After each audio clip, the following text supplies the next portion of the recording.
ਸਤਿ ਸ਼੍ਰੀ ਅਕਾਲ। ਤੁਸੀਂ ਜੁੜੇ ਹੋਏ ਹੋ ਪੰਜਾਬੀ ਰੇਡੀਓ USA ਦੇ ਨਾਲ ਤੇ ਮੈਂ ਹਾਂ ਪ੍ਰਵੀਨ ਸ਼ਰਮਾ ਲੈ ਕੇ ਹਾਜ਼ਰ ਹਾਂ ਪ੍ਰੋਗਰਾਮ ਖਬਰ ਤੇ ਨਜ਼ਰ। ਖਬਰ ਤੇ ਨਜ਼ਰ ਪ੍ਰੋਗਰਾਮ ਦੇ ਵਿੱਚ ਕੀ ਅਹਿਮ ਤੇ ਕੀ ਖਾਸ ਖਬਰਾਂ ਨੂੰ ਲੈ ਕੇ ਚਰਚਾ ਕਰਨ ਦੇ ਲਈ ਜੁੜ ਚੁੱਕੇ ਨੇ ਪੰਜਾਬ ਤੋਂ ਸੀਨੀਅਰ ਪੱਤਰਕਾਰ, ਲੇਖਕ ਅਤੇ ਸਰਗਰਮ ਸਮਾਜਿਕ ਕਾਰਕੁਨ ਦੀਪਕ ਸ਼ਰਮਾ ਚਨਾਰਥਲ ਜੀ। ਸ਼ਰਮਾ ਜੀ, ਸਤਿ ਸ਼੍ਰੀ ਅਕਾਲ। ਸਵਾਗਤ ਹੈ ਜੀ ਪੰਜਾਬੀ ਰੇਡੀਓ USA ਤੇ। ਸਤਿ ਸ਼੍ਰੀ ਅਕਾਲ ਪ੍ਰਵੀਨ ਜੀ, ਸਾਰੇ ਦਰਸ਼ਕਾਂ ਨੂੰ, ਸਰੋਤਿਆਂ ਨੂੰ ਪਿਆਰ ਭਰੀ ਸਤਿ ਸ਼੍ਰੀ ਅਕਾਲ। ਸਤਿ ਸ਼੍ਰੀ ਅਕਾਲ ਜੀ। ਤੇ ਪ੍ਰੋਗਰਾਮ ਦੇ ਵਿੱਚ ਅੱਗੇ ਵਧਣ ਤੋਂ ਪਹਿਲਾਂ ਧੰਨਵਾਦ ਕਰਦੇ ਚਲੇ ਸਪਾਂਸਰਸ ਦਾ ਜਿਹੜੇ ਜ਼ਰੀਆ ਬਣਦੇ ਨੇ ਇਹਨਾਂ ਪ੍ਰੋਗਰਾਮਾਂ ਨੂੰ ਤੁਹਾਡੇ ਤੱਕ ਪਹੁੰਚਾਉਣ ਦੇ ਲਈ। ਖਾਲਸਾ ਇੰਸ਼ੋਰੈਂਸ ਏਜੰਸੀ ਵਾਲੇ, ਜਿਨ੍ਹਾਂ ਤੋਂ ਤੁਸੀਂ ਹਰ ਤਰੀਕੇ ਦੀ ਇੰਸ਼ੋਰੈਂਸ ਲੈ ਸਕਦੇ ਹੋ। ਇੰਸ਼ੋਰੈਂਸ ਬਾਰੇ ਪਤਾ ਕਰਨ ਦੇ ਲਈ ਇਹਨਾਂ ਦਾ ਨੰਬਰ ਹੈ 468-272-2500।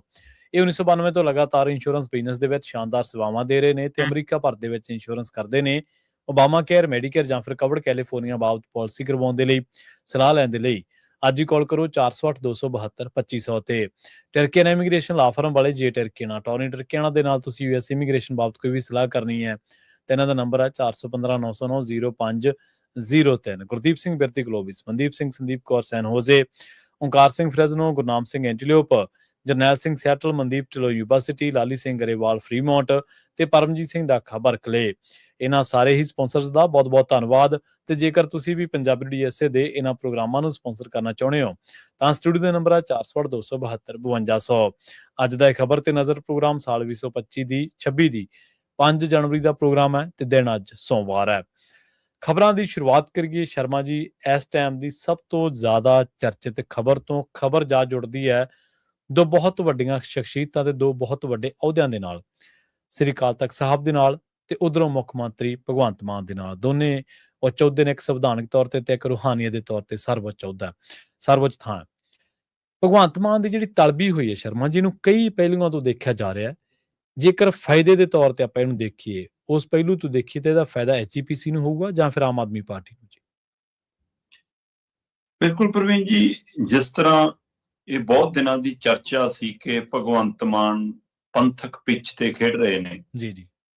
ਭਗਵੰਤ ਮਾਨ ਜਿਸ ਕਦਰ ਪਾਰਟੀ ਪਲੇਟਫਾਰਮ ਤੋਂ ਲੈ ਕੇ ਮੀਡੀਆ ਦੇ ਮਾਧਿਅਮ ਰਾਹੀਂ ਮੁੱਦਿਆਂ ਨੂੰ ਚੁੱਕ ਰਹੇ ਨੇ ਤੇ ਉਹ ਇਸ ਤਰ੍ਹਾਂ ਹੈ ਕਿ ਜਿਸ ਤਰ੍ਹਾਂ ਉਹ 2027 ਦੀ ਚੋਣ ਇਸ ਪਹਿਲੂਆਂ ਤੇ ਹੀ ਲੜਨਾ ਚਾਹੁੰਦੇ। ਪਰ ਉਹ ਕਿਤੇ ਨਾ ਕਿਤੇ ਪੰਥਕ ਤੌਰ ਤੇ ਆਪਣੀ ਬਹਾਲੀ ਵੀ ਚਾਹੁੰਦੇ ਨੇ ਕਿ ਇੰਜ ਲੱਗੇ ਕਿ ਅਸਲੀ ਪੰਥਕ ਆਗੂ ਵੀ ਹੁਣ ਮੈਂ। ਤੇ ਇਸ ਪ੍ਰਕਿਰਿਆ 'ਚ 350 ਸਾਲਾਂ ਵਾਲਾ SGPC ਨਾਲ ਟਕਰਾ, ਜਥੇਦਾਰ ਸਾਹਿਬਾਨ ਵੱਲੋਂ ਉਹ ਵਿਰਾਸਤੀ ਜੀ ਅਸੀਂ ਰਸਤਾ ਬਣਾਉਣਾ ਜੀ, ਉਹਦੇ ਉੱਤੇ ਰੋਕ, ਫਿਰ ਉੱਥੇ ਭਾਈ ਜੈਤਾ ਜੀ ਦੀ ਯਾਦਗਾਰ ਨੂੰ ਲੈ ਕੇ ਸਵਾਲ, ਜਿਹੜੀ ਉੱਥੇ ਗੈਲਰੀਆਂ 'ਚ ਤਸਵੀਰਾਂ ਲੱਗੀਆਂ ਉਹਨੂੰ ਲੈ ਕੇ ਮਸਲਾ, ਫਿਰ ਸਟੇਜ ਤੋਂ ਭਗਵੰਤ ਮਾਨ ਨੂੰ ਸਭ ਤੋਂ ਵੱਡਾ ਸਿੱਖ ਆਗੂ ਐਲਾਨਣਾ। ਇਹ ਸਾਰੀ ਪ੍ਰਕਿਰਿਆਵਾਂ ਦਿਖਾਉਂਦੀਆਂ ਸੀ ਕਿ ਆਉਂਦੇ ਸਮੇਂ 'ਚ ਰਾਜਨੀਤੀ ਇੱਧਰ ਨੂੰ ਬਦਲਣੀ। ਤੇ ਉਹਦੇ ਬਾਅਦ ਫਿਰ 328 ਪਾਵਨ ਲਾਪਤਾ ਸਰੂਪ ਦਾ ਮਾਮਲਾ ਜਿਸ ਕਦਰ ਸਿੱਟ ਦੇ ਰਾਹੀਂ, FIR ਦੇ ਰਾਹੀਂ ਵੱਡੇ ਰੂਪ ਸਾਹਮਣੇ ਆਇਆ, ਜੋ ਤੋਂ ਲੱਗਾ ਕਿ ਸਰਕਾਰ ਨੇ ਰਾਹ ਅਖਤਿਆਰ ਕਰ ਲਿਆ। ਬਿਲਕੁਲ ਆਪਾਂ ਪਹਿਲਾਂ ਵੀ ਗੱਲ ਕਰਦੇ ਆਏ ਹਾਂ ਕਿ ਸੰਗਤੀ ਰੂਪ ਦੇ ਵਿੱਚ ਹਰ ਸ਼ਖਸੀਅਤ, ਹਰ ਵਿਅਕਤੀ, ਹਰ ਗੁਰੂ ਨੂੰ ਪ੍ਰਣਾਇਆ ਹੋਇਆ ਵਿਅਕਤੀ ਚਾਹੁੰਦਾ ਹੈ ਕਿ ਸਾਨੂੰ ਸੱਚ ਪਤਾ ਲੱਗੇ ਕਿ ਕੀ ਮਾਮਲਾ ਹੈ ਜੀ। ਪਰ ਜਦੋਂ ਇਸ ਨੂੰ ਕਾਨੂੰਨੀ ਪ੍ਰਕਿਰਿਆ ਤੋਂ ਵੀ ਅਗਾਂਹ ਵਧਾ ਕੇ ਰਾਜਨੀਤਿਕ ਮੰਚ ਤੇ ਲਿਆਂਦਾ ਜਾਂਦਾ ਫਿਰ ਉਹ ਲੱਗਦਾ ਕਿ ਇਹ ਤੋਂ ਲਾਹਾ ਲੈਣ ਦੀ ਵੀ ਪ੍ਰਕਿਰਿਆ। ਤੇ ਮੁੱਖ ਮੰਤਰੀ ਭਗਵੰਤ ਮਾਨ ਨੂੰ ਮੈਨੂੰ ਲੱਗਦਾ ਇਹ ਅੰਦਾਜ਼ਾ ਪਹਿਲਾਂ ਹੀ ਸੀ ਕਿ ਅੱਜ ਨਹੀਂ ਤਾਂ ਕੱਲ ਨੂੰ ਮੈਨੂੰ ਬੁਲਾ ਲੈਣਗੇ।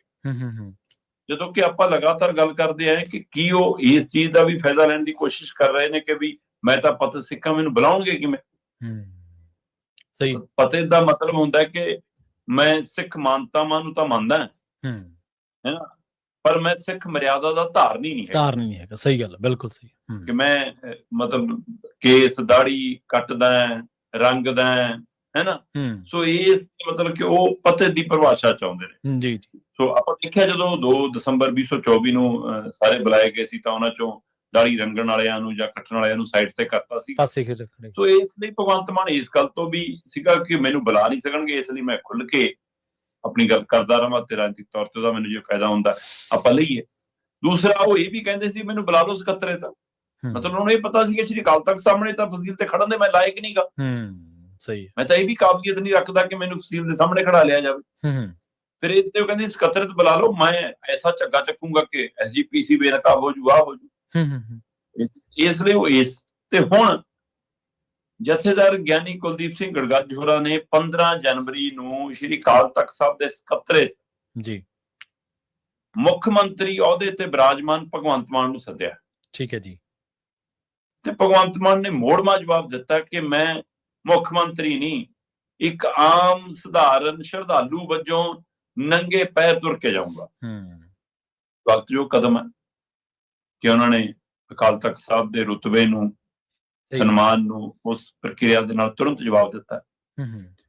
ਪਰ ਇਹ ਤੋਂ ਵੱਡਾ ਸਵਾਲ ਇਹ ਹੈ ਕਿ ਅਨੁਸਾਰ ਕੇ ਉਹਦਾ ਤਿਆਗ ਕੇ ਉਹ ਕਹਿੰਦੇ ਮੈਂ ਮੁੱਖ ਮੰਤਰੀ ਦੇ ਅਹੁਦੇ ਅਨੁਸਾਰ ਨਹੀਂ, ਮੈਂ ਤਾਂ ਸ਼ਰਧਾਲੂ ਅਨੁਸਾਰ ਜਾਊਂਗਾ ਜੀ, ਉਹਦਾ ਛੱਡ ਕੇ ਜਾਣਗੇ।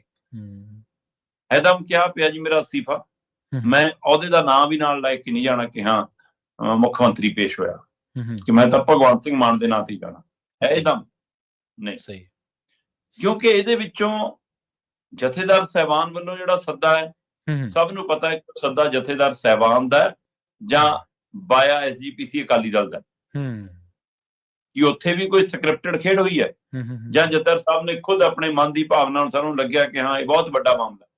ਸਭ ਨੂੰ ਪਤਾ ਹੈ ਕਿ ਜਿਹੜੀ ਪ੍ਰਕਿਰਿਆ ਤਹਿਤ ਸੱਦਿਆ ਗਿਆ ਉਹ ਮਾਮਲਾ 328 ਰੂਪਾਂ ਤੋਂ ਪਹਿਲਾਂ ਤੋਂ ਚੱਲਿਆ ਆਉਂਦਾ। ਸਹੀ, ਚਾਹੇ ਉਹ ਵੀਡੀਓ ਦਾ ਮਾਮਲਾ ਹੈ ਕਿ ਜੀ ਉਹ ਸ਼ਰਾਬ ਦੇ ਛਿੱਟੇ ਮਾਰੀ ਜਾਂਦੇ ਨੇ ਜੀ, ਚਾਹੇ ਉਹ ਮਤਲਬ ਕਿ ਇਹਨਾਂ ਦੇ ਬੋਲਾਂ ਦਾ ਮਾਮਲਾ ਹੈ, ਗੋਲਕਾਂ ਨੂੰ ਲੈ ਕੇ ਉਹ ਲਗਾਤਾਰ ਬੋਲਦੇ ਆਏ ਨੇ, ਗੋਲਕਾਂ 'ਚ ਪੈਸੇ ਪਾਉਣੇ ਬੰਦ ਕਰ ਦਿਓ ਜੀ, ਇਹ ਤਾਂ ਲੁਟੇਰੇ ਨੇ ਜੀ, ਇਹ ਤਾਂ ਕੱਢ ਕੇ ਇਹਨਾਂ 'ਚੋਂ ਆਹ ਕਰਦੇ ਨੇ ਜੀ, ਬਹੁਤ ਕੁਝ ਬੋਲਦੇ ਆਏ ਨੇ। ਪਰ ਜਿੱਦਾਂ ਹੀ 328 ਰੂਪ ਵਾਲਾ ਮਾਮਲਾ ਵੱਡਾ ਹੋਇਆ, SGPC ਘਰ ਦੀ ਨਜ਼ਰ ਆਈ, ਉਸ ਤੋਂ ਬਾਅਦ ਮੁਤਾਲਬ ਕਰਨ ਦੀ ਪ੍ਰਕਿਰਿਆ ਹੋ ਗਈ। ਸੋ ਇਸ ਲਈ ਇੱਥੇ ਵੀ ਸਿੱਖ ਸੰਗਤ ਦੇ ਮਨ 'ਚ ਸਵਾਲ ਖੜਾ ਕਿ ਵੀ ਇਹ ਅਕਾਲੀ ਦਲ ਦੀ ਸਕ੍ਰਿਪਟ ਤਾਂ ਨਹੀਂ ਹੋ ਰਿਹਾ ਸਾਰਾ ਕੁਝ ਜੀ। ਦੂਏ ਪਾਸੇ ਭਗਵੰਤ ਮਾਨ ਜੋ ਕੁਝ ਪੰਥਕ ਤੌਰ ਤੇ ਬੋਲ ਰਹੇ ਨੇ, ਹੈ ਨਾ, ਜੋ ਇੱਕ ਧਰਮ ਬਾਰੇ ਬੋਲ ਰਹੇ ਨੇ, ਉਸ ਹਵਾਲੇ ਨਾਲ ਇਹ ਵੀ ਹੈ ਕਿ ਕੀ ਬਤੌਰ ਮੁੱਖ ਮੰਤਰੀ ਹੁੰਦੇ ਆ ਸ਼ੋਭਦਾ ਤੁਹਾਨੂੰ? ਤੁਸੀਂ ਸਭ ਦੇ ਮੁੱਖ ਮੰਤਰੀ ਹੋ। ਸਹੀ ਹੈ, ਬਿਲਕੁਲ। ਇਸ ਲਈ ਉੱਥੇ ਸਕ੍ਰਿਪਟ ਕੋਈ ਨਵੀਂ 227 ਲਈ ਘੜੀ ਕੀ ਉਹਨਾਂ ਨੂੰ ਦਿੱਤੀ ਜਾ ਰਹੀ, ਉਹ ਉੱਥੇ ਬੋਲ ਰਹੇ ਨੇ। ਤੇ ਜੋ ਦੋਏ ਸਕ੍ਰਿਪਟੀ ਨੇ, ਉਹਦੇ ਵਿੱਚੋਂ ਹੁਣ ਜੇ 15 ਜਨਵਰੀ ਨੂੰ ਬੁਲਾਇਆ ਗਿਆ ਤੇ ਭਗਵੰਤ ਮਾਨ ਨੇ ਕਹਿਤਾ ਕਿ ਮੈਂ ਜਾਵਾਂਗਾ ਤੇ ਪੇਸ਼ ਹੋਵਾਂਗਾ ਨਿਮਾਣੇ ਸ਼ਰਧਾਲੂ ਮੰਗ। ਹੁਣ ਉੱਥੋਂ ਸਵਾਲ ਇਹ ਹੈ ਕਿ ਫਿਰ ਇਹ ਬੁਲਾਉਣ ਦੀ ਪ੍ਰਕਿਰਿਆ ਚੋਂ SGPC ਰਾਹੀਂ ਅਕਾਲੀ ਦਲ ਫਾਇਦਾ ਲੈ ਜਾਊਗਾ, ਸਹੀ ਗੱਲ, ਜਾਂ ਇਹਦੇ ਵਿੱਚੋਂ ਆਮ ਆਦਮੀ ਪਾਰਟੀ ਫਾਇਦਾ ਲੈ ਜਾਊਗੀ। ਦੇਖੋ ਕੁੱਲ ਮਿਲਾ ਕੇ ਅੱਜ ਦੀ ਤਰੀਕ 'ਚ ਦੋਏ ਹੱਥ ਲੱਡੂ ਭਗਵੰਤ ਮਾਨ ਦੇ ਨੇ। ਸਹੀ ਹੈ, ਜੇ ਉਹਨਾਂ ਨੂੰ ਨਾ ਬੁਲਾਇਆ ਜਾਂਦਾ ਤਾਂ ਵੀ ਉਹਨਾਂ ਨੇ ਹੋਰ ਵਧੀ ਜਾਣੀ ਸੀ, ਜੋ ਮਰਜ਼ੀ ਬੋਲਦੇ ਰਹਿੰਦੇ। ਤੇ ਅੱਜ ਜੇ ਹੁਣ ਬੁਲਾ ਲਿਆ ਗਿਆ ਤੇ ਉਹ ਪੇਸ਼ ਹੋਣਗੇ, ਪੇਸ਼ ਹੋ ਕੇ ਆਪਣਾ ਪੱਖ ਵੀ ਰੱਖਣਗੇ। ਤੇ ਪਹਿਲੀ ਗੱਲ ਤਾਂ ਇਹ ਵਿਵਾਦ ਨਵੇਂ ਸਿਰੇ ਤੋਂ ਖੜਾ ਹੋ ਗਿਆ ਕਿ ਕੀ ਪਤਿਤ ਸਿੱਖ ਨੂੰ ਸਕੱਤਰੇ 'ਚ ਵੀ ਬੁਲਾਇਆ ਜਾ ਸਕਦਾ ਜਾਂ ਨਹੀਂ, ਇਹ ਵੀ ਸਵਾਲ ਖੜਾ ਹੋ ਗਿਆ। ਸੋ ਇਸ ਲਈ ਇਹਦੇ ਉੱਤੇ ਵੀ ਬਟੀਆਂ ਹੋਈਆਂ ਨੇ ਜਿਹੜੀਆਂ ਪੰਥਕ ਸ਼ਖਸੀਅਤਾਂ ਨੇ ਕਿ ਨਹੀਂ ਇਹ ਨਹੀਂ ਬੁਲਾਇਆ ਜਾ ਸਕਦਾ। ਹਾਂ, ਜੇ ਹੁਣ ਦੇਖੋ ਤਾਂ ਐ ਤਾਂ ਕਿਸੇ ਸਮੇਂ ਰਾਸ਼ਟਰਪਤੀ ਨੂੰ ਵੀ ਸੱਦਿਆ ਸੀ, ਕਿਸੇ ਸਮੇਂ ਮੁੱਖ ਮੰਤਰੀ ਵੀ ਸੱਦੇ ਜਾਂਦੇ ਰਹੇ ਨੇ, ਹੈਨਾ, ਉਹ ਅਹੁਦਿਆਂ ਤੇ ਰਹਿ ਕੇ ਆਏ ਜਾਂ ਉਹ ਤੋਂ ਬਾਅਦ ਆਏ, ਇਹ ਸਵਾਲ ਵੱਖਰਾ। ਪਰ ਇਹ ਤਾਂ ਬਤੌਰ ਮੁੱਖ ਮੰਤਰੀ ਅਹੁਦੇ ਤੇ ਨੇ ਹੁਣ ਜਦੋਂ ਸੱਦਿਆ, ਤੇ ਬੇਸ਼ੱਕ ਸਕੱਤਰੇ ਸੱਦਿਆ, ਤੇ ਜਦੋਂ ਜਾ ਕੇ ਪੇਸ਼ ਹੋ ਕੇ ਆਪਣਾ ਪੱਖ ਰੱਖ ਕੇ ਆ ਜਾਣਗੇ, ਕਹਿਣਗੇ ਜੀ ਮੈਨੂੰ ਜੋ ਹੁਕਮ ਲਾਓਗੇ ਮੈਨੂੰ ਮਨਜ਼ੂਰ ਹੈ। ਤੇ ਉਹੇ ਜਿਹੇ ਵਿੱਚ ਹੁਣ ਇਹ ਵੀ ਹੈ ਕਿ ਕੀ ਪਤਿਤ ਨੂੰ ਫਿਰ ਤਨਖਾਹ ਵੀ ਲਾਈ ਜਾ ਸਕਦੀ ਹੈ। ਜੀ ਜੀ ਜੀ, ਸਹੀ ਹੈ। ਤੇ ਜੇ ਲੱਗ ਵੀ ਜਾਂਦੀ ਹੈ ਤੇ ਨਹੀਂ ਵੀ ਲੱਗਦੀ, ਉਹ ਤਾਂ ਵੀ ਉਸ ਪ੍ਰਕਿਰਿਆ 'ਚ ਜਾਏ ਆਉਂਦੇ ਨੇ। ਜਿਵੇਂ ਹੁਣ ਰਾਹੁਲ ਗਾਂਧੀ ਨੂੰ ਕਿਹੜਾ ਪੇਸ਼ ਕੀਤਾ ਜਾ ਸਕਦਾ ਸੀ ਜਾਂ ਗਾਂਧੀ ਪਰਿਵਾਰ ਨੂੰ ਬੁਲਾਇਆ ਜਾ ਸਕਦਾ ਸੀ, ਉਹ ਪਰ ਤਾਂ ਵੀ ਕਈ ਵਾਰ ਸ਼ਰਧਾਲੂ ਵਜੋਂ ਆਉਂਦੇ ਸੀ, ਕਦੇ ਭਾਂਡਿਆਂ ਦੀ ਸੇਵਾ, ਕਦੇ ਜੋੜਿਆਂ ਦੀ ਸੇਵਾ, ਹੈ ਨਾ। ਸੋ ਇਸ ਤਰੀਕੇ ਨਾਲ ਜੇ ਲੱਗਦੀ ਹੈ ਤਾਂ ਵੀ ਕਰਦੇ ਆ, ਜਾਂ ਨਹੀਂ ਲੱਗਦੀ ਤਾਂ ਵੀ ਭਗਵੰਤ ਮਾਨ ਜੇ ਕਰਦੇ ਆ, ਫਿਰ ਉਹ ਬਾਹਰ ਜਾ ਕੇ ਇਹ ਕਹਿਣਗੇ ਕਿ ਦੇਖੋ ਜੀ 2 ਤਰੀਕ ਨੂੰ ਜੋ ਸੁਖਬੀਰ ਨੂੰ ਸਾਰੀਆਂ ਲੱਗੀਆਂ ਤਨਖਾਹਾਂ ਉਹਨੇ ਤਾਂ ਭੁਗਤੀਆਂ ਨਹੀਂ, ਆਪਾਂ ਤਾਂ ਬਿਨਾਂ ਲੱਗੇ ਵੀ ਭੁਗਤਿਆ, ਤਾਂ ਜੇ ਲੱਗ ਗਈਆਂ ਸੀ ਤਾਂ ਵੀ ਭੁਗਤਿਆ। ਮਤਲਬ ਉਹਨਾਂ ਨੂੰ ਤੁਸੀਂ ਹੋਰ ਮੌਕਾ ਨਵਾਂ ਤਾਂ ਨਹੀਂ ਦਿੱਤਾ ਖੇਡਣ ਲਈ। ਜੀ ਜੀ। ਤੋ ਕੁੱਲ ਮਿਲਾ ਕੇ ਇਹਦਾ ਫਾਇਦਾ ਆਮ ਆਦਮੀ ਪਾਰਟੀ ਜਾਂ ਭਗਵੰਤ ਮਾਨ ਦੀ ਧਿਰ ਚੁੱਕਣ ਦੀ ਕੋਸ਼ਿਸ਼ ਕਰੇਗੀ, ਔਰ ਹੋ ਸਕਦਾ ਉਹ 'ਚ ਕਾਮਯਾਬੀ ਹੋਵੇ ਕਾਫੀ ਹੱਦ ਤੱਕ। ਬਿਲਕੁਲ ਜੀ, ਠੀਕ ਹੈ। ਕੀ ਅਕਾਲੀ ਦਲ ਰਾਹੀਂ SGPC ਰਾਹੀਂ ਇਹ ਕੋਈ ਨਵੀਂ ਗਲਤੀ ਕਰ ਲਈ ਗਈ ਹੈ? ਇਹਦੇ ਨਾਲ ਮਰਿਆਦਾ ਦੇ ਤੌਰ ਤੇ ਵੀ ਕੋਈ ਨਵਾਂ ਵਿਵਾਦ ਤਾਂ ਨਹੀਂ ਛੇੜ ਲਿਆ? ਵੀ ਆਉਂਦੇ ਸਮੇਂ ਦੇ ਵਿੱਚ ਵੱਡਾ ਚਰਚਾ ਦਾ ਮੁੱਦਾ ਰਹਿਣਾ। ਸੋ ਦੇਖਦੇ ਹਾਂ ਜੀ 15 ਜਨਵਰੀ ਨੂੰ ਕੀ ਹੁੰਦਾ। 15 ਜਨਵਰੀ ਨੂੰ ਸੱਦਿਆ ਗਿਆ ਮੁੱਖ ਮੰਤਰੀ ਭਗਵੰਤ ਮਾਨ ਨੂੰ ਆਪਣਾ ਪੱਖ ਰੱਖਣ ਲਈ। ਨਾਲੇ ਜਦੋਂ ਤੁਹਾਡੇ ਕੋਲੇ ਤੰਤਰ ਹੋਵੇ, ਜਦੋਂ ਤੁਹਾਡੇ ਕੋਲੇ ਸਾਰਾ ਕੁਝ ਤੁਸੀਂ ਮੈਨੇਜ ਕੀਤਾ ਹੋਵੇ, ਫਿਰ ਤਾਂ ਤੁਹਾਨੂੰ ਆਪਦਾ ਜਿਹੜਾ ਨੈਰੇਟਿਵ ਆ ਉਹ ਮਜ਼ਬੂਤ ਕਰਨਾ ਹੋਰ ਸੌਖਾ, ਹੋਰ ਫੈਲਾਉਣਾ ਸੌਖਾ। ਮੁੱਖ ਮੰਤਰੀ ਸਾਹਿਬ ਆਪਾਂ ਨੂੰ ਪਤਾ ਹੈ ਪੰਥਕ ਮਾਮਲਿਆਂ ਤੇ ਕਈ ਦਿਨਾਂ ਤੋਂ ਲਗਾਤਾਰ ਸਰਗਰਮ ਨੇ। ਆਪਾਂ ਤੁਸੀਂ ਚਰਚਾ ਵੀ ਕੀਤੀ ਸੀਗੀ ਕਿ ਮੁੱਖ ਮੰਤਰੀ ਸਾਹਿਬ ਨੂੰ ਪਤਾ ਹੈ ਕਿ ਮੈਨੂੰ ਉਹ ਸਜ਼ਾ ਨਹੀਂ ਲੱਗ ਸਕਦੀ ਜਿਹੜੀ ਇੱਕ ਲੱਗਣੀ, ਚਾਹੇ ਲੱਗ ਸਕਦੀ ਜਿਹੜੀ ਇੱਕ ਸਾਬਤ ਸੂਰਤ ਸਿੱਖ ਨੂੰ, ਉਹਨਾਂ ਨੂੰ ਪਤਾ ਸੀਗਾ। ਆਪਾਂ ਇਸੇ ਉੱਤੇ ਚਰਚਾ ਵੀ ਕੀਤੀ ਸੀਗੀ। ਅਗਲੀ ਗੱਲ ਕਰੀਏ ਪੰਥਕ ਮਾਮਲੇ ਦੀ ਵੀ। ਕੋਹਲੀ ਦੀ ਗ੍ਰਿਫਤਾਰੀ ਹੋਈ ਸੀ ਸ਼ਰਮਾ ਜੀ ਲੰਘੇ ਦਿਨੀ, ਉਸ ਤੋਂ ਬਾਅਦ ਐਸਆਈਟੀ ਨੇ ਹੁਣ ਐਸਜੀਪੀਸੀ ਦਾ ਸਕੱਤਰ ਵੀ ਤਲਬ ਕਰ ਲਿਆ ਜੀ। ਬਿਲਕੁਲ ਜੀ, ਸਿੱਟ ਆਪਣਾ ਕੰਮ ਕਰਦੀ ਤੁਰੀ ਆ ਰਹੀ ਹੈ। ਇਹਦਾ ਮਤਲਬ ਪੰਜਾਬ ਸਰਕਾਰ ਨੇ ਇਹ ਤਾਂ ਫੈਸਲਾ ਕਰੇ ਲਿਆ ਨਾ ਕਿ ਇਸ ਮਾਮਲੇ 'ਚ ਅਸੀਂ ਪਿੱਛੇ ਨਹੀਂ ਹਟਣਾ। ਤੁਸੀਂ ਦੇਖ ਰਹੇ ਹੋ ਕਿ ਇੱਕ ਪਾਸੇ ਮੁੱਖ ਮੰਤਰੀ ਨੂੰ ਤਲਬ ਕੀਤਾ ਜਾ ਰਿਹਾ, ਜਥੇਦਾਰ ਸਾਹਿਬ ਇਹ ਤੋਂ ਪਹਿਲਾਂ ਕਹਿ ਚੁੱਕੇ ਨੇ ਕਿ ਸਰਕਾਰ ਇਸ ਮਾਮਲੇ 'ਚ ਦਖਲ ਨਾ ਦੇਵੇ। ਐਸਜੀਪੀਸੀ ਨੂੰ ਕਹਿ ਚੁੱਕੇ ਨੇ ਕਿ ਤੁਸੀਂ ਕੋਈ ਸਿੱਟ ਮੂਹਰੇ ਪੇਸ਼ ਨਾ ਹੋਵੋ, ਕੁਛ ਨਾ ਹੋਵੋ। ਪਰ ਉਹਦੇ ਬਾਵਜੂਦ 2 ਮੈਂਬਰ ਅਦਾਲਤ ਤੱਕ ਚਲੇ ਗਏ ਸੀ ਐਸਜੀਪੀਸੀ ਦੇ ਕਿ ਜੀ ਸਾਨੂੰ ਅਗਾਊਂ ਜ਼ਮਾਨਤ ਦੇ ਦਿਓ, ਅਸੀਂ ਸਿੱਟ ਨਾਲ ਰਾਬਤਾ ਕਰਨ ਲਈ ਤਿਆਰ ਹਾਂ, ਹੈ ਨਾ। ਤੇ ਐਸਜੀਪੀਸੀ ਇਹ ਵੀ ਕਹਿ ਚੁੱਕਿਆ ਕਿ ਸਾਡਾ ਤਾਂ ਇਹਨਾਂ 16 ਮੈਂਬਰਾਂ ਨਾਲ ਕੋਈ ਤਾਲੁਕਾਤ ਨਹੀਂ, ਇਸ ਤਾਂ ਹਟਾਏ ਪਿਆ ਜੀ, ਇਸ ਤਾਂ ਸਸਪੈਂਡ ਕੀਤਾ ਜੀ, ਇਸ ਤਾਂ ਕੱਢੇ ਪਿਆ ਜੀ, ਇਸ ਤਾਂ ਕਾਰਵਾਈ ਕਰਤੀ ਜੀ। ਪਰ ਤਾਂ ਵੀ ਇਹ ਪੰਥ ਦੇ ਮਾਮਲੇ 'ਚ ਦਖਲ ਹੈ। ਜੀ ਜੀ। ਪਰ ਪਿਛਲੇ ਮੈਂਬਰ, ਸਾਬਕਾ ਮੈਂਬਰ, ਹਟਾਏ ਮੈਂਬਰ, ਉਹਨਾਂ ਤੇ ਕਾਰਵਾਈ ਜੀ ਚੱਲਦੀ, ਉਹ ਵੱਖਰੀ ਤਰ੍ਹਾਂ ਸੀ। ਮੌਜੂਦਾ ਸਕੱਤਰ ਨੂੰ ਤਲਬ ਕਰਨਾ, ਇਹਦਾ ਮਤਲਬ ਕੱਲ ਵਾਲੀ ਕਾਰਵਾਈ ਤੋਂ ਬਾਅਦ, ਜਥੇਦਾਰ ਸਾਹਿਬਾਨ ਦੇ ਹੁਕਮਾਂ ਤੋਂ ਬਾਅਦ ਮੁੱਖ ਮੰਤਰੀ ਨੂੰ ਤਲਬ ਕੀਤੇ ਜਾਣ ਦੇ ਬਾਵਜੂਦ ਵੀ ਸਰਕਾਰ ਆਪਣੀ ਪ੍ਰਕਿਰਿਆ ਤੱਕ ਅੱਗੇ ਵਧ ਰਹੀ ਹੈ। ਇਸ ਲਈ ਸਿੱਟ ਨੂੰ ਉਹਨਾਂ ਨੇ ਸਖਤ ਹਦਾਇਤ ਕੀਤੀ ਹੈ ਕਿ ਚੱਕ ਲਓ ਕਰ ਲਓ। ਠੀਕ ਹੈ। ਜਦੋਂ ਕਿ ਇਹਦੇ ਵਿੱਚੋਂ ਇਹ ਐਸਜੀਪੀਸੀ ਉਲਟਾ ਘਿਰਦੀ ਹੈ ਕਿ ਜੇ ਉਹ ਪਿਛਾਂਹ ਹਟਦੀ ਹੈ ਕਿਸੇ ਦੇ, ਅਗਲੇ ਕਹਿੰਦੇ ਵੀ ਕਾਨੂੰਨੀ ਪ੍ਰਕਿਰਿਆ ਤਹਿਤ ਪਤਾ ਤਾਂ ਲੱਗਣਾ ਚਾਹੀਦਾ, ਤੁਸੀਂ ਪਹਿਲੇ ਮਤਾ ਪਾਇਆ ਸੀ, ਉਸੇ ਮਤੇ ਨੂੰ ਆਧਾਰ ਵੀ ਬਣਾਇਆ ਮੁੱਖ ਮੰਤਰੀ ਹੋਰਾਂ ਨੇ। ਤੇ ਹੁਣ ਸਿੱਟ ਵੱਲੋਂ ਸ਼੍ਰੋਮਣੀ ਗੁਰਦੁਆਰਾ ਪ੍ਰਬੰਧਕ ਕਮੇਟੀ ਦੇ ਮੌਜੂਦਾ ਜਿਹੜੇ ਸਕੱਤਰ ਨੇ ਪ੍ਰਤਾਪ ਸਿੰਘ, ਉਹਨਾਂ ਨੂੰ ਤਲਬ ਕੀਤਾ ਗਿਆ। ਉਹਨਾਂ ਨੂੰ ਕਿਹਾ ਕਿ ਉਹ ਜਾਂਚ 'ਚ ਪੇਸ਼ ਹੋਣ। ਇਹ ਤੋਂ ਪਹਿਲਾਂ ਜਿਵੇਂ ਤੁਸੀਂ ਕੋਹਲੀ ਦਾ ਜ਼ਿਕਰ ਕੀਤਾ, ਇਹ ਤੋਂ ਪਹਿਲਾਂ ਇੱਕ ਹੋਰ ਸਾਥੀ ਨੂੰ ਗ੍ਰਿਫਤਾਰ ਕਰ ਲਿਆ ਸਿੱਟ ਨੇ, 2 ਮੈਂਬਰ ਗ੍ਰਿਫਤਾਰ ਨੇ। ਤੇ ਉਹ ਤੋਂ ਇਲਾਵਾ ਅੰਮ੍ਰਿਤਸਰ ਦੇ ਤੇ ਚੰਡੀਗੜ੍ਹ ਦੇ ਕਈ ਥਾਵਾਂ ਦੇ ਉੱਤੇ, 14 ਥਾਵਾਂ ਦੇ ਲਗਭਗ, ਜਿੱਥੇ ਸਿੱਟ ਜਾ ਕੇ ਛਾਣਬੀਨ ਕਰ ਚੁੱਕੀ ਆ, ਕਿਤੇ ਲੈਪਟਾਪ, ਕਿਤੇ ਕੰਪਿਊਟਰ, ਕਿਤੇ ਫਾਈਲਾਂ, ਕਿਤੇ ਕਾਗਜ਼, ਜੇ ਉਹ ਹੈ ਨਾ, ਉਹ ਪ੍ਰਕਿਰਿਆ ਜਾਰੀ ਹੈ। ਉਹਦੇ ਵਿੱਚੋਂ ਹੁਣ ਮੌਜੂਦਾ ਸਕੱਤਰ ਨੂੰ ਤਲਬ ਕਰਨਾ ਕਿ ਬਈ ਆ ਜਾਓ, ਤੁਸੀਂ ਬਕਾਇਆ ਤੌਰ ਤੇ ਆਪਣਾ ਸਾਰਾ ਤੱਥ ਲੈ ਕੇ ਆਓ, ਦਸਤਾਵੇਜ਼ ਲੈ ਕੇ ਆਓ, ਕਿਹੜੀ ਤੁਸੀਂ ਮਤਾ ਪਾਇਆ, ਕਿਹੜੀ ਤੁਸੀਂ ਕਾਰਵਾਈ ਕੀਤੀ, ਕਿਹਨਾਂ ਨੂੰ ਹਟਾਇਆ, ਕਿਹੜੀ ਜਾਂਚ ਕੀਤੀ, ਕਿੱਥੇ ਸਰੂਪ ਹੈਗੇ ਨੇ, ਕਿੰਨੀ ਭੇਟ ਆਈ, ਸਾਰਾ ਰਿਕਾਰਡ ਲੈ ਕੇ ਆ ਜਾਓ। ਹੁਣ ਦੇਖਦੇ ਹਾਂ ਜੀ, ਜੇ ਮੰਨੀਏ ਤਾਂ ਐਸਜੀਪੀਸੀ ਨੂੰ ਤਾਂ ਹਦਾਇਤ ਹੈ ਕਿ ਤੁਸੀਂ ਸਿੱਟ ਮੂਹਰੇ ਪੇਸ਼ ਨਹੀਂ ਹੋਣਾ, ਤਾਂ ਫਿਰ ਉਸ ਹਦਾਇਤ ਦੇ ਅਨੁਸਾਰ ਕੀ ਇਹ ਪੇਸ਼ ਨਹੀਂ ਹੁੰਦੇ, ਜਾਂ ਇਹ ਅਗਾਊਂ ਜ਼ਮਾਨਤ ਲਈ ਜਾਂਦੇ ਨੇ, ਜਾਂ ਇਹ ਸਿੱਟ ਮੂਹਰੇ ਪੇਸ਼ ਹੁੰਦੇ ਨੇ। ਕੀ ਕੱਲ ਨੂੰ ਮੌਜੂਦਾ ਸਕੱਤਰ ਦੀ ਵੀ ਗ੍ਰਿਫਤਾਰੀ ਹੋ ਸਕਦੀ ਹੈ? ਕਿਉਂਕਿ ਇੱਥੋਂ ਤੱਕ ਦੀਆਂ ਸ਼ੰਕਾਵਾਂ ਪੈਦਾ ਨੇ ਕਿ ਇਹ ਮਾਮਲਾ ਕੱਲ ਨੂੰ ਜਾ ਕੇ ਸੁਖਬੀਰ ਸਿੰਘ ਬਾਦਲ ਤੱਕ ਰੁਕ ਸਕਦਾ, ਕਿਉਂਕਿ ਕੋਹਲੀ ਉਹਨਾਂ ਦਾ ਨਿੱਜੀ ਸੀਏ ਵੀ ਹੈ, ਉਹਨਾਂ ਦਾ ਕੰਮ ਵੀ ਦੇਖਦਾ, ਉਹਨਾਂ ਦੀ ਕੰਪਨੀ ਦਾ ਕੰਮ ਵੀ ਦੇਖਦਾ। ਤੇ ਕਹਿੰਦੇ ਕਿ ਉਹ ਉਧਰੋਂ ਤਨਖਾਹ ਲੈਣ ਦੀ ਬਜਾਏ ਉਹਨੂੰ ਐਸਜੀਪੀਸੀ ਤੋਂ ਤਨਖਾਹ ਦਵਾਈ ਜਾਂਦੀ ਸੀ। ਇਸ ਲਈ ਘਿਰੀ ਹੋਈ ਤਾਂ ਹੈਗੀਆਂ ਹੁਣ ਐਸਜੀਪੀਸੀ ਤੇ ਅਕਾਲੀ ਦਲ। ਤੇ ਉਹਦੇ ਵਿੱਚੋਂ ਹੁਣ ਐਸਜੀਪੀਸੀ ਦੇ ਮੌਜੂਦਾ ਸਕੱਤਰ ਤੱਕ ਆਉਣਾ, ਇਹਦਾ ਮਤਲਬ ਸਿੱਟ ਅੱਗੇ ਕਾਰਵਾਈ ਕਰਦੀ ਜਾਏਗੀ। ਤੇ ਮੁੱਖ ਮੰਤਰੀ ਦੇ ਸਪਸ਼ਟੀਕਰਨ ਵਾਲੇ ਦਿਨ ਤੱਕ ਕੀ ਹੁੰਦਾ ਹੈ, 14 ਤੱਕ ਕੁਝ ਵੱਡਾ ਹੋ ਜਾਂਦਾ, ਇਹ ਦੇਖਣ ਵਾਲੀ ਗੱਲ ਹੈ, ਜਾਂ 15 ਨੂੰ ਜਾ ਕੇ ਕੁਝ ਸੈਟਲ ਹੋ ਜਾਂਦਾ, ਇਹ ਦੇਖਣ ਵਾਲੀ ਗੱਲ ਹੈ। ਜੀ ਬਿਲਕੁਲ ਸਹੀ ਹੈ। ਤੇ ਅਗਲੀ ਗੱਲ ਕਰੀਏ ਸ਼ਰਮਾ ਜੀ, ਆਪਾਂ ਸੌਂਦ ਤੇ ਡਾਕਟਰ ਦੀ ਨਿੱਜਰ ਦੀ, ਇਹ ਵੀ ਨੰਗੇ ਪੈਰੀਂ ਪੇਸ਼ ਹੋਏ ਆ ਜੀ। ਦੇਖੋ, ਇਹ ਚੰਗਾ ਮਨ ਹੁੰਦਾ ਕਿ ਤੁਸੀਂ ਇੱਕ ਪਾਸੇ ਆਪਣੀ ਰਾਜਨੀਤੀ ਕਰਦੇ ਹੋ ਤੇ ਦੂਏ ਪਾਸੇ ਪੰਥਕ ਤੌਰ ਦੇ ਉੱਤੇ ਟਕਰਾਅ 'ਚ ਸਿੱਧੇ 'ਚ ਨਹੀਂ ਪੈਂਦੇ। ਇਹ ਬਿਲਕੁਲ ਫਿਰ ਸਿਰੇ ਦੀ ਨਲਾਇਕੀ ਹੁੰਦੀ ਹੈ ਜੇ ਤੁਸੀਂ ਇਹ ਕਹੋ ਕਿ ਅਸੀਂ ਨਹੀਂ ਆਉਂਦੇ, ਅਸੀਂ ਨਹੀਂ ਪੇਸ਼ ਹੁੰਦੇ, ਹੈ ਨਾ। ਇਹ ਤਾਂ ਮਤਲਬ ਠੀਕ ਹੈ, ਜਾਂ ਤਾਂ ਪਹਿਲਾਂ ਫਿਰ ਇਹੀ ਜੀ ਪ੍ਰਕਿਰਿਆ ਤੋਂ ਪਹਿਲਾਂ ਹੀ ਬਚੋ। ਤੇ ਪਰ ਜੇ ਹੁਣ ਕੋਈ ਗਲਤੀ ਹੋ ਜਾਵੇ ਤਾਂ ਉਸ ਨੂੰ ਮੰਨ ਲੈਣਾ, ਇਹ ਸਿਆਣਪ ਵੀ ਹੁੰਦੀ ਹੈ। ਅਸਲ 'ਚ 350 ਸਾਲਾਂ ਦੇ ਦਰਮਿਆਨ ਜੀ ਜਦੋਂ ਭਾਈ ਜੈਤਾ ਜੀ, ਭਾਈ ਜੀਵਨ ਸਿੰਘ ਜੀ ਹੋਰਾਂ ਦੇ ਹਵਾਲੇ ਨਾਲ ਉੱਥੇ ਇੱਕ ਗੈਲਰੀ ਬਣਾਈ ਗਈ, ਉਹਦੇ ਵਿੱਚ ਤਸਵੀਰ ਦਾ ਮਾਮਲਾ ਆਇਆ ਤੇ ਉਸ ਵਿਭਾਗ ਦੇ ਮੁਖੀ ਤਰਨਪ੍ਰੀਤ ਸਿੰਘ ਸੌਂਦ ਨੇ, ਸੋ ਇਸ ਲਈ ਤਰਨਪ੍ਰੀਤ ਸਿੰਘ ਸੌਂਦ ਨੂੰ ਤਲਬ ਕੀਤਾ ਗਿਆ, ਕਿਉਂਕਿ ਜਥੇਦਾਰ ਸਾਹਿਬ ਨੇ ਉਸ ਸਮੇਂ ਇਤਰਾਜ਼ ਪ੍ਰਗਟਾਇਆ ਸੀ ਤਸਵੀਰਾਂ ਤੇ ਤਰਨਪ੍ਰੀਤ ਸਿੰਘ ਸੌਂਦ ਕੱਲ ਫਿਰ ਮੰਤਰੀ ਹੋਣ ਦਿਆ ਹੋਇਆ ਬਾਹਰ ਜਿਹੜਾ ਗਲਿਆਰਾ ਹੈ, ਉੱਥੋਂ ਹੀ ਬਾਹਰ ਨੰਗੇ ਪੈਰੀ ਚੱਲ ਕੇ ਸੱਚਖੰਡ ਦਰਬਾਰ ਸਾਹਿਬ ਤੱਕ ਪਹੁੰਚੇ। ਉਹਨਾਂ ਨੇ ਦੇਖ ਕਰਾਈ, ਮੱਥਾ ਟੇਕਿਆ, ਉਹ ਤੋਂ ਬਾਅਦ ਸਕੱਤਰੇਤ ਗਏ, ਆਪਣਾ ਪੱਖ ਰੱਖਿਆ ਕਿ ਜੀ ਜਥੇਦਾਰ ਸਾਹਿਬ ਤੁਹਾਡੇ ਇਤਰਾਜ਼ ਤੇ ਅਸੀਂ ਤੁਰੰਤ ਉਹ ਤਸਵੀਰ ਦਰੁਸਤ ਕਰਤੀ ਸੀ, ਹੈ ਨਾ, ਤੇ ਫਿਰ ਵੀ ਮੈਂ ਵਿਭਾਗ ਦਾ ਮੁਖੀ ਹਾਂ ਤੇ ਮੈਂ ਆਪਣੀ ਗਲਤੀ ਕਬੂਲ ਕਰਦਾ ਤੇ ਆਹ ਮੇਰਾ ਤੱਥ ਪਏ ਨੇ, ਆਹ ਮੇਰੇ ਅੰਕੜੇ ਪਏ। ਉਹ ਤੋਂ ਬਾਅਦ ਹੋ ਸਕਦਾ ਉਹਨਾਂ ਨੂੰ ਕੋਈ ਕੱਲ ਨੂੰ ਤਨਖਾਹ ਵੀ ਲੱਗ ਜਾਵੇ, ਹੋ ਸਕਦਾ ਸਪਸ਼ਟੀਕਰਨ ਤੇ ਮਾਮਲਾ ਖਤਮ ਵੀ ਹੋ ਜਾਵੇ। ਇਹ ਤਾਂ ਹੁਣ ਜਥੇਦਾਰ ਸਾਹਿਬਾਨ ਤੇ ਨਿਰਭਰ ਹੈ ਨਾ। ਪਰ ਤਰਨਪ੍ਰੀਤ ਸਿੰਘ ਸੌਂਦ ਨੇ ਪੇਸ਼ ਹੋ ਕੇ ਮਤਲਬ ਇਹ ਇੰਝ ਲੱਗਿਆ ਕਿ ਜਿਵੇਂ ਪਹਿਲਾਂ ਬੈਂਸ, ਫਿਰ ਤਰਨਪ੍ਰੀਤ ਸੌਂਦ, ਹੁਣ ਮੁੱਖ ਮੰਤਰੀ। ਸੋ ਇਹ ਕਿਤੇ ਲੋਕਾਂ ਦੇ ਮਨਾਂ 'ਚ ਜੇ ਇਹ ਗੱਲ ਕਰ ਗਈ ਕਿ ਜਾਣ ਬੁੱਝ ਕੇ ਸਰਕਾਰ ਦੇ ਬੰਦਿਆਂ ਨੂੰ ਤੰਗ ਕੀਤਾ ਜਾ ਰਿਹਾ, ਫਿਰ ਇਹ ਬਾਦਲ ਦਲ ਲਈ ਨਵੀਂ ਮੁਸੀਬਤ ਖੜੀ ਹੈ ਜੀ। ਜੇ ਇਹ ਗੱਲ ਚਲੀ ਜਾਂਦੀ ਹੈ, ਕਿਉਂਕਿ ਸਵਾਲ ਤਾਂ ਨਾਲ ਖੜੇ ਹੋਣੇ ਸ਼ੁਰੂ ਹੋਣਗੇ ਜੀ ਕਿ ਜੀ ਸੁਖਬੀਰ ਬਾਦਲ ਨੇ ਪੂਰੇ ਫੈਸਲੇ ਮੰਨੇ ਸੀ, ਅਕਾਲ ਤਖਤ ਸਾਹਿਬ ਦੇ ਜਥੇਦਾਰਾਂ ਨੇ ਉਹਨੂੰ ਵੀ ਬਹੁਤ ਹੁਕਮ ਸੁਣਾਏ ਸੀ, ਹੈ ਨਾ। ਉਹਨੇ ਦੁਬਾਰਾ ਕਿਵੇਂ ਪ੍ਰਧਾਨਗੀ ਹਾਸਲ ਕੀਤੀ ਹੈ ਜੀ, ਉਹਨੇ ਕਿਵੇਂ ਅਪਣਾਇਆ ਜੀ ਸਾਰਾ ਕੁਝ, ਰਾਜਨੀਤਿਕ ਫੈਸਲੇ ਕਿਉਂ ਨਹੀਂ ਮੰਨੇ ਜੀ, ਉਹ ਸਾਰੇ ਸਵਾਲ ਖੜੇ ਨੇ।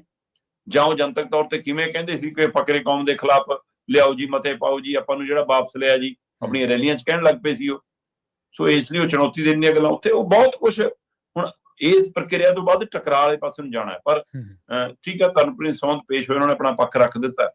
ਤੇ ਇਸੇ ਤਰ੍ਹਾਂ ਇਹਨਾਂ ਦੇ ਆਮ ਆਦਮੀ ਪਾਰਟੀ ਦੇ ਇੱਕ MLA ਨੇ ਨਿੱਜਰ ਹੋਰੀ, ਸੋ ਉਹ ਪ੍ਰਧਾਨ ਵੀ ਨੇ ਮਤਲਬ ਚੀਫ ਖਾਲਸਾ ਦੀਵਾਨ ਦੇ, ਉਹਨਾਂ ਨੂੰ ਵੀ ਤਾਲੂ ਕੀਤਾ ਗਿਆ ਸੀ ਤੇ ਉਹਨਾਂ ਨੇ ਵੀ ਸੂਚੀ ਦਿੱਤੀ ਹੈ ਕਿ ਜੀ ਸਾਡੇ ਮੈਂਬਰ ਅੰਮ੍ਰਿਤਧਾਰੀ ਹੈਗੇ, ਬਿਲਕੁਲ ਸਾਡਾ ਸੰਵਿਧਾਨ ਵੀ ਹੈਗਾ ਕਿ ਹਰ ਕਾਰਜਕਾਰਨੀ ਦਾ ਮੈਂਬਰ ਅਹੁਦੇਦਾਰ ਅੰਮ੍ਰਿਤਧਾਰੀ ਹੋਣਾ ਚਾਹੀਦਾ, ਤੇ ਜੀ ਮਤਲਬ ਅਸੀਂ ਵੀ ਇਹੀ ਚਾਹੁੰਦੇ ਹਾਂ ਜੀ। ਧੰਨਵਾਦ, ਇਹ ਸਾਰਾ ਮਾਮਲਾ ਅਸੀਂ ਧਿਆਨ 'ਚ ਵੀ ਲਿਆਂਦਾ ਜੀ। ਜੇ ਕੋਈ ਅੰਮ੍ਰਿਤਧਾਰੀ ਨਹੀਂ ਹੋਊਗਾ ਜੀ, ਅਸੀਂ ਨੂੰ ਪ੍ਰੇਰਿਤ ਕਰਾਂਗੇ ਕੋਈ ਗੁਰੂ ਵਾਲਾ ਬਣੇ। ਅਸੀਂ ਕਿਸੇ ਨੂੰ ਕੱਢਣ ਦੇ ਹਟਾਉਣ ਦੇ ਹਾਮੀ ਨਹੀਂ ਹੈਗੇ, ਅਸੀਂ ਸਭ ਨੂੰ ਨਾਲ ਲੈ ਕੇ ਚੱਲਣ ਦੇ ਹਾਮੀ ਆ, ਉਹ ਕਹਿੰਦੇ।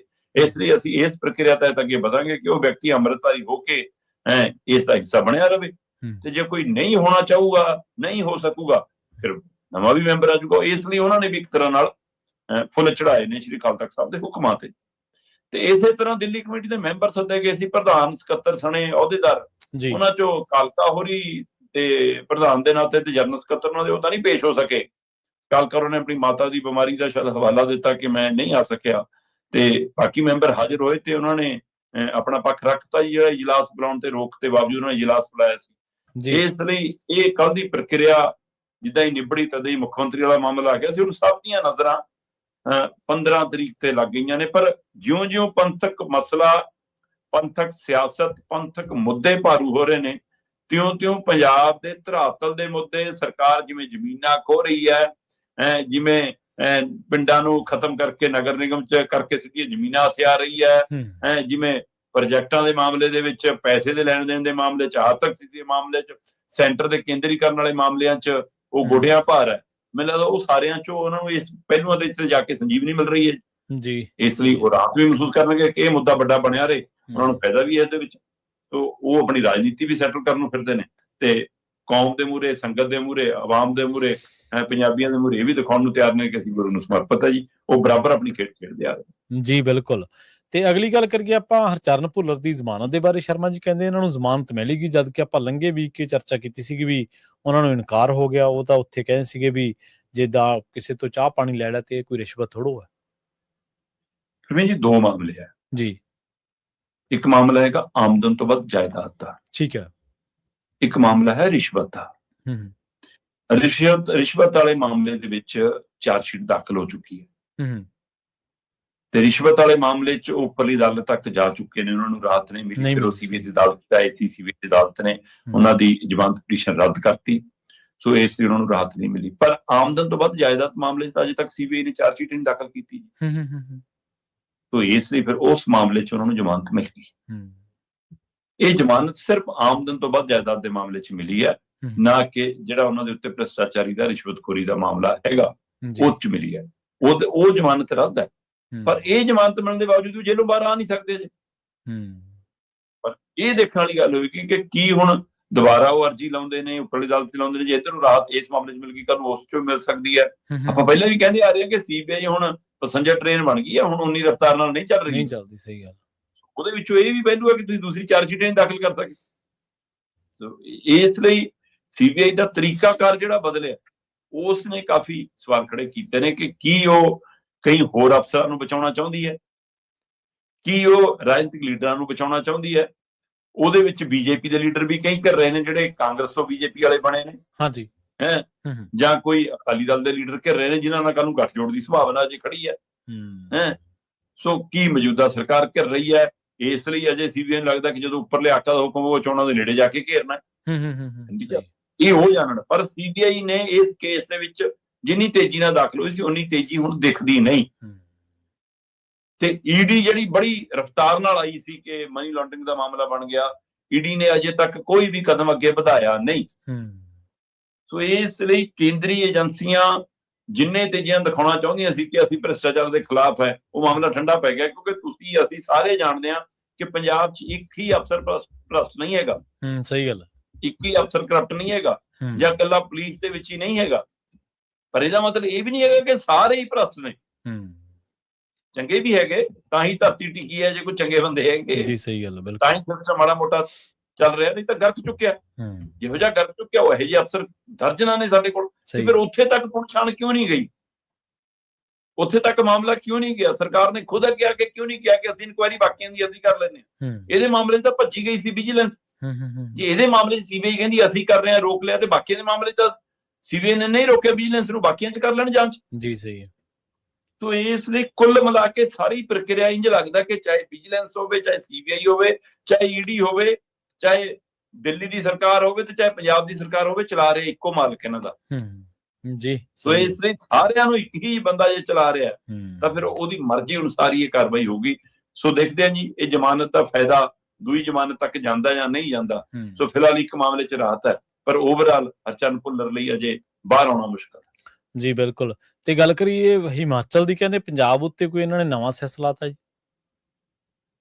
ਪ੍ਰਵੀਨ ਜੀ, ਹਿਮਾਚਲ ਵੱਲੋਂ ਪਹਿਲਾਂ ਵੀ ਜਲ ਸੈਸ ਦੇ ਰਾਹੀਂ ਕੋਸ਼ਿਸ਼ ਕੀਤੀ ਗਈ ਸੀ ਕਿ ਅਸੀਂ, ਉਹ ਕਹਿੰਦੇ ਜੀ ਪਾਣੀਆਂ ਤੇ ਸੈਸ ਲਾ ਦਿੰਦੇ ਹਾਂ ਅਸੀਂ, ਜਲ ਸੈਸ ਉਹਨੂੰ ਨਾਂ ਦਿੱਤਾ ਸੀ, ਜਿਹਦਾ ਫਿਰ ਵਿਰੋਧ ਉੱਠਿਆ ਕਿ ਇੰਜ ਨਹੀਂ ਲੱਗ ਸਕਦਾ, ਇਹ ਦਰਿਆਵਾਂ ਦਾ ਵਹਿਣ ਹੈ, ਕੁਦਰਤੀ ਵਹਿਣ ਹੈ, ਇਹ ਰਿਪੇਰੀਅਨ ਸਿਧਾਂਤ ਹੈ। ਉਹਦੇ ਵਿੱਚੋਂ ਜਿਵੇਂ ਨਹਿਰਾਂ ਕੱਢ ਕੇ, ਆਪਾਂ ਅੱਗੇ ਵੀ ਗੱਲ ਕਰਦੇ ਹਾਂ ਕਿ ਜਿਹੜਾ ਅਚੇਚੀਆਂ ਨਹਿਰਾਂ ਕੱਢ ਕੇ ਪਾਣੀ ਕਿਸੇ ਨੂੰ ਦਿੱਤਾ ਜਾ ਰਿਹਾ, ਉਹਦਾ ਮੁੱਲ ਤਾਰਨਾ ਹੋਵੇਗਾ ਉਹਨਾਂ ਨੂੰ। ਉਸ ਪ੍ਰਕਿਰਿਆ ਦੇ ਤਹਿਤ ਰਾਜਸਥਾਨ ਤੇ ਹਰਿਆਣਾ, ਦਿੱਲੀ ਸਾਨੂੰ ਬਾਂਹ ਹੀ ਨਹੀਂ ਫੜਾਉਂਦਾ ਕਦੇ।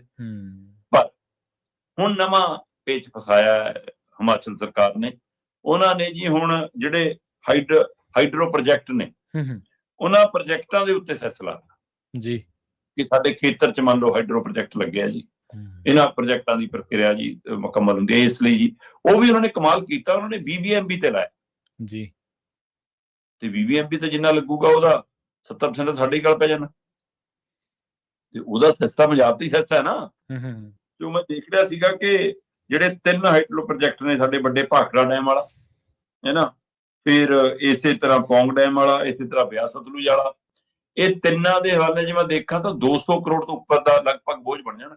184 ਕਰੋੜ ਦਾ ਅੰਦਾਜ਼ਾ ਲਾਇਆ ਜਾ ਰਿਹਾ ਅੱਜ ਦੀ ਤਰੀਕ 'ਚ। ਠੀਕ ਹੈ, ਕਿ ਜੇ ਇਹ ਹਿਮਾਚਲ ਸਰਕਾਰ ਵਾਲਾ ਇਹ ਸੈਸ ਕੰਮ ਕਰ ਗਿਆ, ਮਤਲਬ ਹਾਈਡਰੋ ਪ੍ਰੋਜੈਕਟਾਂ ਦੇ ਉੱਤੇ ਸੈਸ ਹੋਰ ਚਾਹੀਦਾ, ਇਹ ਸੂਬਿਆਂ ਤੇ ਜਿਹੜਾ ਬੋਝ ਪੈਣਾ ਹੈ BBMB ਦੇ ਰਾਹੀਂ, ਉਹ ਪੰਜਾਬ ਤੇ ਵੀ ਪੈਣਾ, ਉਹ ਹਰਿਆਣਾ ਤੇ ਰਾਜਸਥਾਨ ਤੇ ਵੀ ਪੈਣਾ। ਸਹੀ। ਇਸ ਲਈ ਹੁਣ ਨਵਾਂ ਇੱਕ ਟਕਰਾ ਪੰਜਾਬ ਦੀ ਨਵੀਂ ਚੁਣੌਤੀ ਖੜੀ ਹੈ। ਇਹਦੇ ਨਾਲ ਕਿਵੇਂ ਨਜਿੱਠਦੇ ਮੁੱਖ ਮੰਤਰੀ ਸਾਹਿਬ, ਇਹ ਦੇਖਣ ਵਾਲੀ ਗੱਲ ਹੈ ਹੁਣ। ਬਿਲਕੁਲ ਜੀ, ਮੁੱਖ ਮੰਤਰੀ ਮਤਲਬ ਉਹਨਾਂ ਮੁੱਦਿਆਂ ਤੇ ਤਾਂ ਤੁਸੀਂ ਲੜਾਈ ਨਹੀਂ ਲੜ ਪਾ ਰਹੇ, ਪੰਜਾਬ ਦੇ ਮੁੱਦਿਆਂ ਤੇ ਤਾਂ ਉਹਨਾਂ ਤੋਂ ਬਚਣ ਦੇ ਲਈ ਤਾਂ ਤੁਸੀਂ ਮਤਲਬ ਪੰਥਕ ਮੁੱਦਿਆਂ ਦਾ ਓਟ ਆਸਰਾ ਭਾਲਣ ਲੱਗ ਪਏ ਜੀ। ਸਹੀ ਹੈ। ਤੋਂ ਹੁਣ ਪੰਜਾਬ ਦੇ ਉੱਤੇ 182 ਕਰੋੜ 94 ਲੱਖ ਦੇ ਕਰੀਬ ਦਾ ਨਵਾਂ ਬੋਝ ਪੈ ਜਾਣਾ, ਲਗਭਗ 200 ਕਰੋੜ ਤੱਕ ਜਾਣਾ ਕਹਿੰਦੇ। ਠੀਕ ਹੈ। ਹਰਿਆਣਾ ਦੇ ਉੱਤੇ 127 ਕਰੋੜ 90 ਲੱਖ ਤੋਂ ਵੱਧ ਦਾ ਬੋਝ ਪੈਣ ਦੀ ਸੰਭਾਵਨਾ ਬਣਦੀ ਹੈ। ਰਾਜਸਥਾਨ ਦੇ ਉੱਤੇ ਵੀ 100 ਕਰੋੜ ਤੋਂ ਉੱਪਰ ਜਾ ਰਿਹਾ, 100 ਕਰੋੜ 28 ਲੱਖ ਦੇ ਕਰੀਬ, ਤੇ ਚੰਡੀਗੜ੍ਹ ਦੇ ਉੱਤੇ ਵੀ 7.5 ਕਰੋੜ, 7 ਕਰੋੜ 44 ਲੱਖ। ਸੋ ਹੁਣ ਇਹਨੂੰ ਮਾਨਤਾ ਮਿਲਦੀ ਹੈ ਜਾਂ ਨਹੀਂ ਮਿਲਦੀ, BBMB ਦੇ ਇਤਰਾਜ਼ ਪ੍ਰਗਟਾ ਚੁੱਕਿਆ ਆਪਣੇ ਵੱਲੋਂ ਤਾਂ। ਸੋ BBMB ਦਾ ਇਤਰਾਜ਼ ਕਿੰਨਾ ਖੜਦਾ ਹੈ, ਕਿੱਥੇ ਖੜਦਾ ਹੈ, ਕਿ ਇਹ ਕੇਂਦਰ ਵੱਲੋਂ ਜਿਹੜਾ ਕੇਂਦਰੀਕਰਨ ਹੋ ਰਿਹਾ ਹਿਮਾਚਲ ਦਾ, ਉਹਦੇ ਹਵਾਲੇ ਨਾਲ BBMB ਨੂੰ ਘੇਰਨ ਦੀ ਤਿਆਰੀ ਸੀ, ਜਾਂ ਇਹਦੇ ਰਾਹੀਂ ਆਪਣਾ ਪੈਸਾ ਖਜ਼ਾਨਾ ਵਧਾਉਣ ਦੀ ਪ੍ਰਕਿਰਿਆ, ਅਗਲੇ ਆਪਣਾ ਖਜ਼ਾਨਾ ਮਜ਼ਬੂਤ ਕਰਨ ਦੇ ਲਈ ਹਰ ਤਰੀਕਾ ਅਪਣਾ ਰਹੇ ਨੇ। ਕਦੇ ਉਹ ਪਾਣੀਆਂ ਦੇ ਸੈਸ ਤੇ ਆਉਂਦੇ ਨੇ, ਤੇ ਕਦੇ ਹੁਣ ਹਾਈਡਰੋ ਪ੍ਰੋਜੈਕਟਾਂ ਦੇ ਸੈਸ ਤੇ ਆ ਗਏ ਹੈ ਨਾ। ਅਗਲੇ ਤਾਂ ਆਪਣੇ ਸੂਬੇ 'ਚ ਹਰੇਕ ਗੱਡੀ ਜਿਹੜੀ ਸੂਬੇ ਤੋਂ ਬਾਹਰਲੀ ਵੜਦੀ ਹੈ ਹਿਮਾਚਲ ਤੋਂ ਬਿਨਾਂ ਵਾਲੀ, ਉਹਦੇ ਵੀ ਲੈਂਦੇ ਨੇ। ਇਹਦੇ ਉੱਤੇ ਵੀ ਕਈ ਵਾਰ ਟਕਰਾਅ ਹੁੰਦਾ ਰਿਹਾ। ਆਪਾਂ ਮਹਿਤਪੁਰ ਦੇ ਨੰਗਲ ਦੇ ਖੇਤਰ ਦੇ ਵੱਲ ਪਹਿਲਾਂ ਗੱਲ ਕਰ ਚੁੱਕੇ ਹਾਂ ਜੀ। ਕਿਉਂ ਕਹਿੰਦੇ ਕਿ ਵੀ ਘੱਟੋ ਘੱਟ ਟੋਲ ਦੇ ਉੱਤੇ ਨੇੜਲਿਆਂ ਨੂੰ ਤਾਂ ਰਾਹਤ ਹੁੰਦੀ ਹੈ, ਤੇ ਇੱਥੇ ਨੇੜਲਿਆਂ ਨੂੰ ਵੀ ਰਾਹਤ ਨਹੀਂ, ਆਲੇ ਦੁਆਲੇ ਪਿੰਡਾਂ ਵਾਲੇ ਰਾਹਤ ਨਹੀਂ, ਜਿਹੜੇ ਕਾਰੋਬਾਰ ਵੀ ਕਰਨ ਹਿਮਾਚਲ 'ਚ ਜਾਂਦੇ ਨੇ ਉਹਨਾਂ ਨੂੰ ਵੀ ਰਾਹਤ ਨਹੀਂ ਦਿੰਦੇ ਤੁਸੀਂ।